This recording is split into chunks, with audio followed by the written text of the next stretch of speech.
Hey guys, welcome back. So let's be real for a moment in this video, okay? Most of you who are learning Japanese at the moment still have this fear when it comes to speaking Japanese to people.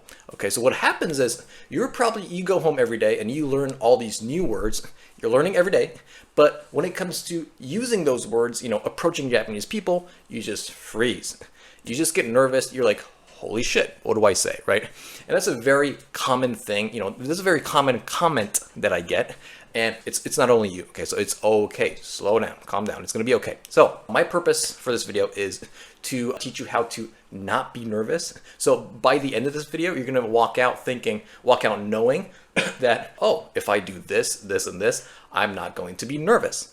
And kind of a side, background story, I learned a different language too, because my wife is not from Japan, and when it comes to learning a different language, I freeze too. It's not only you, okay? So anyways, my promise to you is you're gonna know how to not be nervous. So I'm gonna teach you 3 to 4 things in this video. So let's talk about that, right? So by the way, guys, if you don't know me, my name is Sean Naren, and I'm an interpreter here in Japan. And because I was born and raised here, my father's American, my mother's Japanese, and I was born here. Because I'm from here, on YouTube, I teach people who work with Japanese people how to go from nervous to natural in Japanese. All right, so let's get started. So let's talk about first the main reason why you're nervous, why you get nervous when speaking to people. Okay, I'm just gonna get it out there. The number one reason that I see is lack of exposure. So you're not talking to enough people, but it's weird. This is where it gets weird, right? You want to talk to people, but I'm telling you that there's a lack of exposure. So you learn all these words and you try to speak, but you can't, but you need to speak in order to get better. You know what I mean? So it's kind of like a weird kind of a cycle. You're like, I need to speak, but I get shy and I lack vocabulary. How do you solve that, right? It's kind of a weird cycle. So the solution to this is knowing a few new words and then talking to a few new people. The thing that most people, make a mistake here is that they try to learn a lot of things. It's like going to the gym, being absolutely prepared to get all your clothes, all your gear, and not being able to actually hit the gym because there are a lot of fancy people that lift, a lot of weights, really heavy weights. You're like, oh, I can't actually go in there, although I'm super prepared. So you don't want to be over prepared. The thing is, you want to know a few new things and then talk to a few new people. You don't want to be the rabbit? You don't want to be the fast animal. You want to be the turtle, okay? One step at a time, okay? Getting married comes after meeting that hot girl at the gym, asking her out, dating, and then finally you get married, right? So it's the same with Japanese too. If you know zero Japanese and you're working with Japanese people, if you're surrounded by Japanese people and you don't know anything, you don't know what to say, you don't want to overlearn and then try later.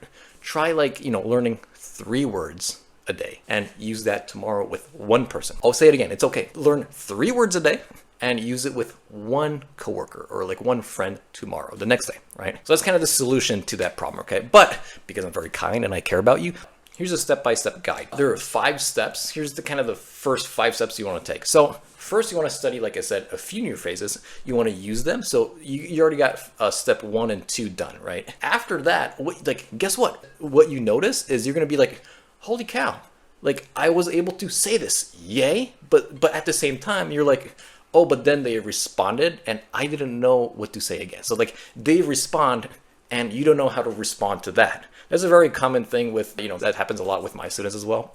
So that's step 3, realizing that you don't know how to respond. So you're like, oh, then now instead of learning a phrase, I need to learn a specific word, right? In order to respond. Oh, what do you say when people say this? You say these few words, responding words, if you will, right? And the final step, step 5, is actually looking for that new phrase again. Looking for a phrase that you want to use again, right? So that's that you first start. So step 1 was learning a phrase, right? And step 5, you end up needing to learn a new phrase again. Okay, just like this, it's just a constant cycle. You got to spin the wheels, man. So the beautiful thing about this is that it's a constant cycle of starting with one thing, with one phrase, using it, and ultimately noticing how much you lack vocabulary, and ultimately understand the fact that you need to show up every single day and study if you want to get better. And guess what, guys? The end result of this is after practicing that new phrase 10 times, you're not going to be reading the script. You're going to be breathing it. Again, if you don't want to be nervous, you have to be able to approach people. But in order to approach people, you need to know one thing, not 10 things. Because when there's information overload, when you know too much, you're going to be like that girl in the gym. You're like, oh, I look pretty. I wore makeup to the gym. But when I go there, I don't want to go inside because there are a lot of people who, who do more than I do. I still suck at it. So don't be prepared. I'm telling you, do not be prepared. Do one or two things at first. Learn it, use it, and notice you lack vocabulary and look for the new phrase. Okay. If you're learning Japanese today, you have it easy. Everything is going to be easy for you. Why? I told you that I learned a different language myself, right? I had to learn Portuguese because my wife's from Brazil. So, well, she moved here at a young age and we went to college and got married and all that jazz. But in order to talk to her family, I needed to learn Portuguese to just say hi and all that to communicate, right? And even today, I freeze. Like when I talk to new people, I'm like, what the hell am I saying, right? That happens. But like I learned the hard way. Why? Like what do I mean by that? Compared to Japanese people, right?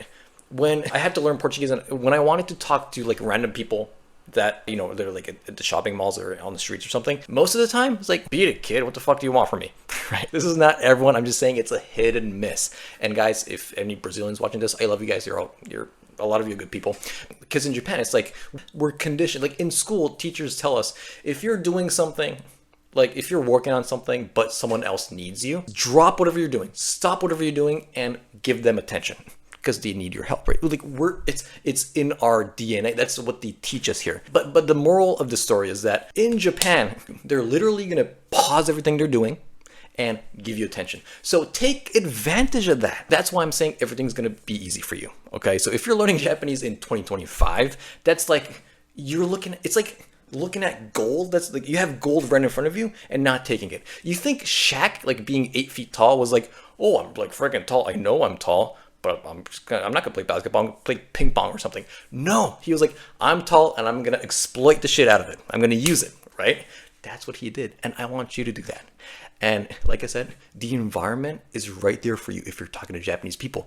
They're one of the kindest people on earth. They might be not always nice, but if you need them, they will pause and listen to you.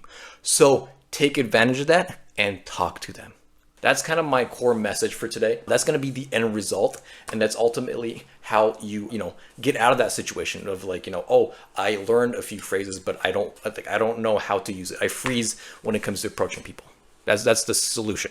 Okay. So I hope this video helped you guys. You guys are awesome. I love all of you viewers and especially my clients that work with me. Very good people. But anyways, guys, I hope this video gave you tremendous value. If it did, please give me a comment and give me questions. Ask me questions, anything you don't understand. Love you all. I'll talk to you in the next one. Bye-bye.